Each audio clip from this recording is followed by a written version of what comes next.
Hello दोस्तों। तो स्वागत है एक बार फिर से आप सभी के अपने परिवार, आप सभी के अपने यूट्यूब चैनल एग्ज़ाम योद्धा बाई करमजीत में। दोस्तों, जैसे कि आप सभी जान रहे हैं कि रेलवे ग्रुप डी जो कि आपके एग्ज़ाम की डेट अनाउंस हो चुका है, एकदम से धमाका हुआ है, जो कि आपके 17 नवंबर से लास्ट दिसंबर तक चलेगा।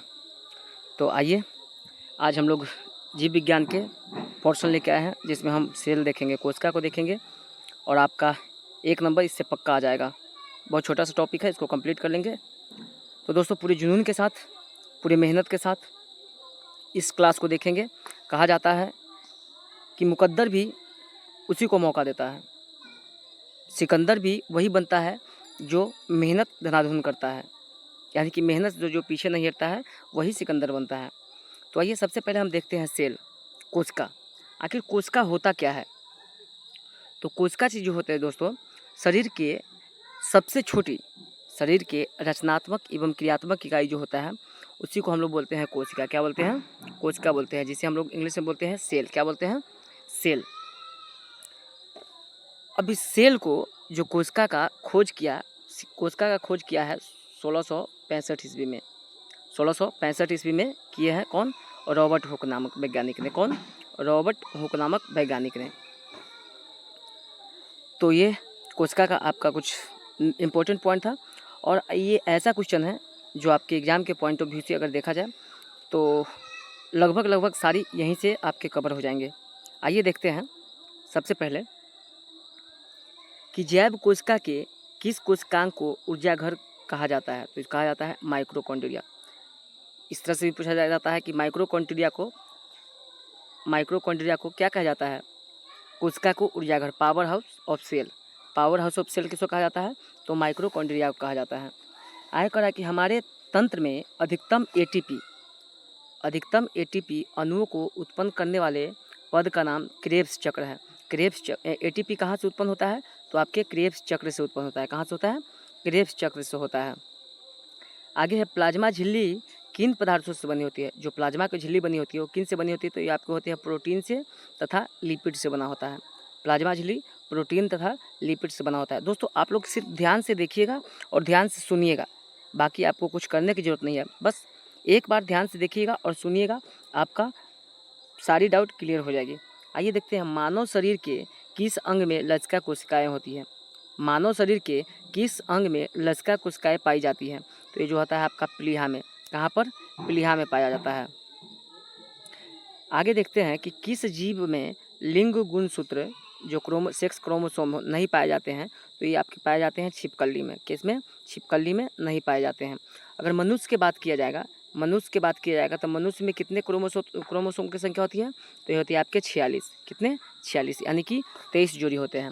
अगर इसी में आकर पुरुष के बारे में पूछा जाएगा तो पुरुष में एक्स और वाई दोनों क्रोमोसोम होता है, और जबकि महिला में क्या होता है? सिर्फ एक्स और एक्स क्रोमोसोम होता है। इसकी संख्या टोटल जो होती है आपका 46 होती है। अगर जोड़ी में पेयर में पूछ लिया जाएगा तब आपको 23 जोड़ी हो जाते हैं। आगे है कि जंतु कोशिका में अनुपस्थित होते हैं। तो जंतु कोशिका में कोशिका भित्ति उपस्थित होते हैं। अब कोशिका भित्ति क्या होते हैं? जैसे मान लेते हैं कि ये पेड़ है, ये जो है आपका एक पेड़ है, और पेड़ के इधर से जो छाल लगा होता है वो क्या होता है? उसी को हम लोग बोलते हैं सेल वाल, यानी कि कोशिका भित्ति बोलते हैं। क्या बोलते हैं? कोशिका भित्ति बोलते हैं। तो ये जो है जंतु कोशिका में कोशिका भित्ति नहीं पाई जाती, यानी कि अनुपस्थित होते हैं ये। आगे है पीठ पिंड कहाँ पाया जाता है? तो पीठ पिंड कहाँ पाया जाता है? तो ये होता है अंडाशय में। किसमें? अंडाशय में पाया जाता है। आगे है प्रकमित कोशिका का मृत्यु के कोशिकीय और आणविक नियंत्रण को क्या कहते हैं? जब प्रकमित कोशिकाओं मृत्यु होती है और कोशिकीय और आणविक नियंत्रण होता है, उसको क्या कहते हैं? तो उसको कहते हैं ऑप्टोटमिस। क्या कहते हैं? ऑप्टोटिस। आगे देखते हैं कि केंद्रक के अतिरिक्त कोशिका को किस कोशिकांग में डीएनए उपस्थित होता है? तो ये होता है हरित लवक तथा माइटोकॉन्ड्रिया में। क्या?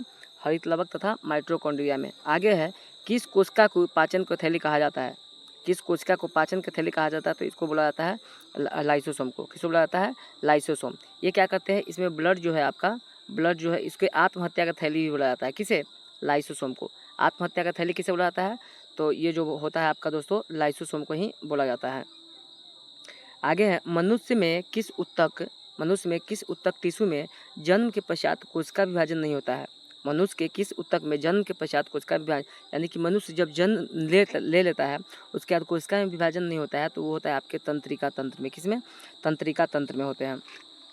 आगे है कौन सा भाग पादप तथा जंतु कोशिका में पाया जाता है? तो रहता है कोशिका झिल्ली और कोशिका द्रव केंद्रक, दोनों होता है। कोशिका झिल्ली, कोशिका द्रव और केंद्रक, यानी कि तीनों होता है जो जंतु कोशिका में पाया जाता है। सेल वाल जो होता है वो सिर्फ पौधों में पाया जाता है। किसमें? पौधों में, वनस्पति में पाया जाता है। आगे है हाइपरप्लासिया का क्या अर्थ है? तो हाइपरप्लासिया का अर्थ होता है कोशिका के आकार में वृद्धि होना, यानी कि कोशिका जो मान लेते हैं कोशिका है और कोशिका बढ़ गया, क्या हुआ? कोशिका में वृद्धि हो गया, तो उसको हम लोग बोलते हैं हाइपरप्लासिया। क्या बोलते हैं? हाइपरप्लासिया बोलते हैं। आगे है जीन शब्द सर्वप्रथम किसने प्रतिपादित किया था? तो जीन शब्द को सर्वप्रथम दिया था वो आपका जॉनसन है। किसने? जॉनसन है। आगे देखते हैं कि रिवर्स प्रतिलेखन का खोज किसने की थी? तो यह है आपको टेमिन एवं बाल्टीमोर ने किसको किया था? रिवर्स प्रतिलेखन का किया था। आगे है जब एक युग्म जीन दूसरे इकाई के प्रभाव को छुपाता है तो इस प्रक्रिया को क्या कहते हैं? तो इसको बोलते हैं प्राविविता। क्या बोलते हैं? प्राविविता बोलते हैं। आगे देखते हैं हम लोग कोशिका का जीवित अंश जीव द्रव कहलाता है। यह किससे मिलकर बना होता है? जो कोशिका जो है वो जीवित अंश जीव द्रव कहलाता है, वो किससे मिलकर बना होता है? तो होता है कोशिका द्रव और केंद्रक द्रव के मिलकर बना होता है। आगे है कि कौन सा कोशिकांग प्रोटीन संश्लेषण में सहायक होता है? तो ये होता है आपका राइबोसोम। क्या होता है? राइबोसोम। एक जो राइबोसोम दो टाइप में होता है, एक होता है 70S और एक होता है 80S। ठीक है, राइबोसोम का दो टाइप होता है। आगे देखते हैं कि मानव शरीर में गुणसूत्रों की संख्या कितनी होती है? तो 46 होती है। ऊपर हम बताया है 46 जो होती है आपके 23 जोड़ी होते हैं। जो पुरुष में होते हैं XY होते हैं और महिला में जो होते हैं YY XX होते हैं।